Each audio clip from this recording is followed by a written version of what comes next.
So this has been a fascinating thing. Today it comes out in Vegas that the Cavs are the favorites to sign Dillon Brooks. Now, yesterday we were talking about this. Well, go ahead, Jason. We'll save you for last because we had started this conversation yesterday. So go give me your take first there, G, on Dillon Brooks to the Cavs. So I've been doing some thinking, and I actually was like, let me get serious on this take, because you half-heartedly, okay, you Dillon Brooks, yes or no, right? But for me, I started to look at it like this.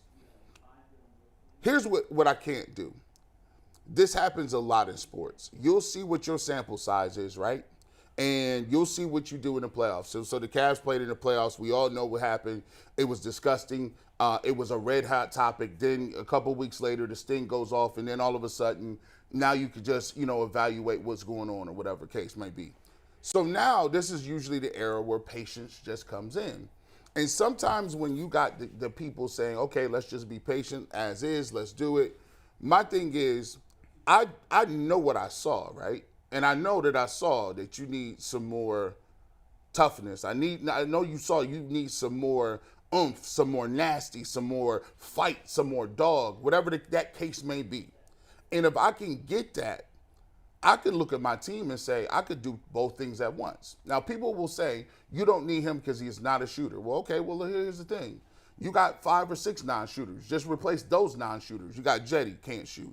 You got Okoro, can't shoot. You got Stevenson, can't shoot. You got Dean Wade, supposed to be able to shoot, but I ain't seen it. So you got all the Karis LeVert. So now I'm saying, well, look, if you want to take Lamar Stevens out and swap him in, that's a move you can make. It does not have to be all or nothing. It doesn't have to be we can't get him because we don't have enough money or we don't have the assets to get him. No, you can get him and you can replace some of these non-shooters. Who the hell is Sam Merrill, by the way? No clue. Did you just make that name up? No clue. Merrill Lynch. He exists. He's exists, a okay. G League two-way guy on the Cavs, a shooter. G League. About a 6'4" I thought you white said guy something who can else. shoot. I'm not going to say what I thought you said. And so he made the roster? He was on the playoff. Oh, hell. Well, let me tell you something. Hell no. So here's the thing with Dillon Brooks. I get what you're saying. The Cavs do need a guy of his ilk because they're a soft team. He plays defense. He's a badass. I don't care that he plays dirty, which he does. However, we live in the reality of a salary cap in the NBA, and the Cavs do need multiple shooters, and Dillon Brooks can't shoot. He's not a good outside shooter. So if there was no such thing as a salary cap, and the Cavs could just go sign 5 guys without having to worry about the salary, then I'd say, yes, sign him and then sign 3 shooters as well. But you can't do that. They don't have the money to sign all these guys when you have these highly paid players. Unless you go over the luxury tax. Well, but they would have to go way over. And right now, when they just lost in 5 games to the Knicks, I don't see them going over the luxury tax right now. I'm confused. I didn't know Dan Gilbert did not make $4 or $5 billion in a recession. He did, and he should. Yes, he's printing money, and they should all go over it, and they should all spend whatever they want. But I want the Guardians to have 170 million payroll, but I know, and they could afford it. They're going to pretend they can't, and some of them are going to defend them. But I know it's not going to happen, and I know that Dan Gilbert is not going way over the cap. Plus, there's a limit to it. That you can't just do whatever you want. So when they need, as much as they do need toughness, they need shooting more. So that's why I wouldn't do it. Without getting into the weeds of the salary cap. Give me the weeds. They only have certain vehicles to add players, G. So it's not just willy-nilly, well, let's go into the tax now, because they have about a $12 million exception, mid-level exception that they can use. And that's really it. Like, they don't have that many other avenues because of the structure of the salary cap. And they have to re-sign Karis LeVert because they don't get that money back if they don't. It's not like they can take that money and go elsewhere. Karis LeVert, I know this is a Dillon Brooks conversation. Karis LeVert has all the leverage here. This is sort of like where Tristan had them a couple years ago, where Tristan held out and they vastly overpaid for him because they had no choice. They're kind of in that same boat with LeVert. It's him or nothing. You can't replace him. Right. You can't take that money and go elsewhere. That's a bad spot to be in. Yeah, so you may see Karis get a little bit more than he's probably worth just because they have no choice. Yeah. And the whole luxury tax conversation is a whole separate beast because it's not about paying the tax this year, and I'm with the Cavs on this. It's about starting the repeat offender clock when the taxes become even more punitive. The league is really cracking down on the biggest spenders because they're trying to rein them back in. And the worst thing you could do is start paying tax money now that's going to screw you a couple years from now when you have to pay Evan Mobley and some of these other really big contracts really balloon. So they have to be careful not to go into the tax now. Part of me agrees with that. I was talking to another team a few days ago who's like, hey, man, you can't worry about that. You got Donovan Mitchell on this team now. You got to go into the tax now. So there's two schools of thought here to look at this. But the Dillon Brooks conversation, I don't want Dillon Brooks. Bull, you said it. He can't shoot. They need shooting. And we just said there's a finite budget that they can spend right now, $12 million exception. I would look at Austin Reeves, restricted free agent from the Lakers, a guy who can shoot. How much does LA really want to pay him? He's going to go get every last dollar because this is his one chance to cash in. I really like Austin Reeves' game. He was pretty good this year. He's still going. He's a him. key piece to the Lakers. I like him. Restricted free agent. I would look long and hard at something like that before. I don't understand this Dillon Brooks conversation. He brings the level of nasty that they need, and you could find it. I said it on the show. Before he punched Donovan and before he really lost his mind this year, I like Dillon. Is that guy who's got an edge to him. He can defend. But they've got that guy in Isaac Okoro. They don't need more non-shooters on this team. Like, you got to find guys who can shoot. I've said it all postseason. Shooting. It's got to be the number one priority for this team this summer is finding guys who can shoot. Dillon Brooks does not fit that. I would not pursue that. So Reeves would be your top priority? As of now, yeah. Is that a realistic option? I mean, he's restricted, so you know how the Lakers can match whatever you give him. But do you and think how the high are you Cavs willing would to go? are going to be interested and he would be interested? I mean, I would be interested in him. Yeah. I haven't talked to anyone over there about him. Yeah. I don't know if they will be or not, but that's where of the names that are out there, that's one place I would start. He could play too, by the way. Yeah, he can you play. look at Austin Reeves, and if you don't watch the Lakers a lot, he gets that generic. I had him guy, on my not fantasy athletic, team. That's not the very reason I good. know. The dude could ball. He can- yeah. He's a legit playoff caliber wing guy. Mikey, I'd argue he's their number 3 behind LeBron and AD. It's Austin Reeves. Yeah. Better than D'Angelo Russell? Oh yeah, absolutely. Russell's a Absolutely. space case. Let me tell you this. We had this conversation, and we had a topic a couple of months ago. Whose roster would you like better in the next 5 years or something? Yeah. And I think that most people it was between the Cavs and the Browns because they had Donovan Mitchell and they had the young guy sign. But I go back to this. Well, I'd take the Guardians over both of them. Now when I look at it, Jason, you tell me, this looks an awful lot like the team that was in 2018. You had LeBron. LeBron wanted them to trade that number 8 pick that they had from the Nets, which became Colin Sexton. And they wouldn't do it because they thought that was the backup plan for LeBron leaving. Obviously, there is no backup plan for LeBron leaving. You go back to the drawing board and you restart. But if you look at this team and just rationally looking, they don't have cap space. They don't have any draft picks. They have $14 million to spend on someone who we've yet to identify because of the fact that it is so restricted.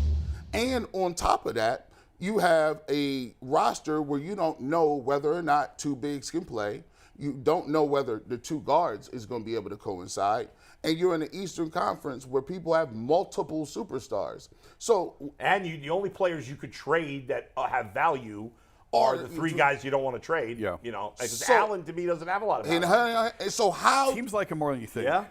There is some value there. So how do, my thing is, we talk about every day, all right, the Cavs just need to get better. To me, the only way this team gets better is if Evan Mobley becomes, I don't know, Chris Bosh tomorrow. And then it makes a little more sense. But if he still is on this progression, I don't see how they become good enough within the next year that they are title contenders as is. Do you? Well, it's impossible to say because, I mean, look, if they get past the Knicks, and I understand that's a big if, they got blasted in 5 games. But the East is a wide open path now to the conference finals, at least in Boston. So, I mean, yeah, I think I wrote a column a little tongue-in-cheek, a little serious when they traded for Donovan that all 3 Cleveland teams could win a championship in 2024. And it sounds ludicrous, and I got roasted for it. And I'm like, well, I was kind of being sarcastic, but kind of not.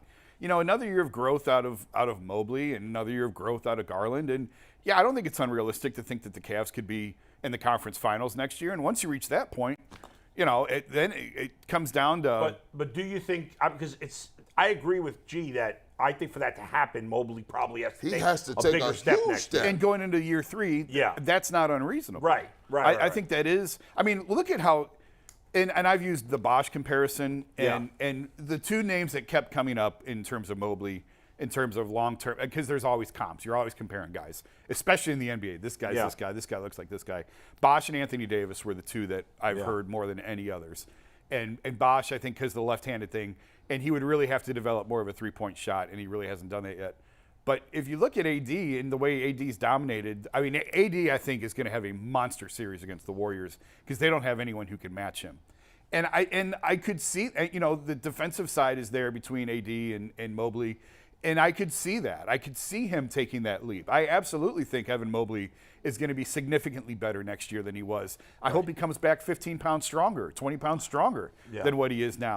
I don't think it's unrealistic to think that he's going to take. If he I don't takes know if a big jump, then even if they don't make if they added an Austin Reeves, let's say, and then Mobley makes this really big jump, Darius Garland from year 2 to year 3 made a big jump, right? If that happens, we'll be looking different. The Cavs will be a very different team. And I don't think that's unreasonable. Now, I don't know that, and we've said this on the show, I don't know that Mobley's going to go from shooting 21% to 35% in one offseason.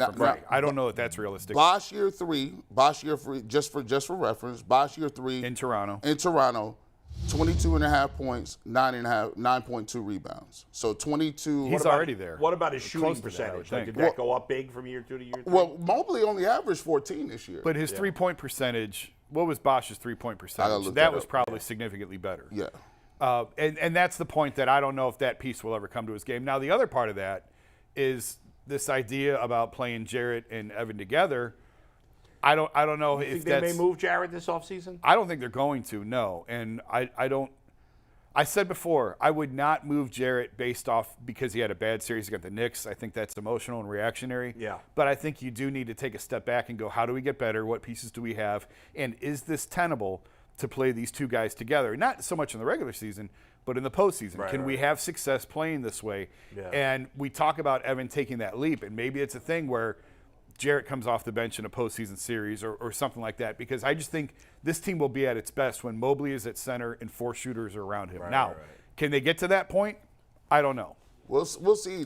To me, by the way, KG 18.5 points, 9.6 rebounds. So basically 19 and 10 his third year, doing some reasonable comps. Yeah. So I look at it like this. Jared Allen, to me, that's their only trade piece. And I don't know how willing they will be, given the fact that they feel like he's really good in the locker room. He's a really good teammate. He's a really nice guy, really good guy. I don't think that they're going to be amped to really get rid of this guy. Yeah. However, I just want the backdrop is this. It's that huge clock. The clock is saying, listen, Donovan Mitchell ain't here forever. Yeah. Like and this is just what it is. They got to understand this is Deshaun Watson rules. When you went and got Deshaun Watson, now you told us what type of time you want. You told about I'm winning the championship. Now, if you're going to give 3 first-round picks to Donovan Mitchell to get him here, you got to do everything, even if it's uncomfortable, to make sure that you could be at a certain place at the end of this year. And I'm going to be anxious to see if they're willing to do that.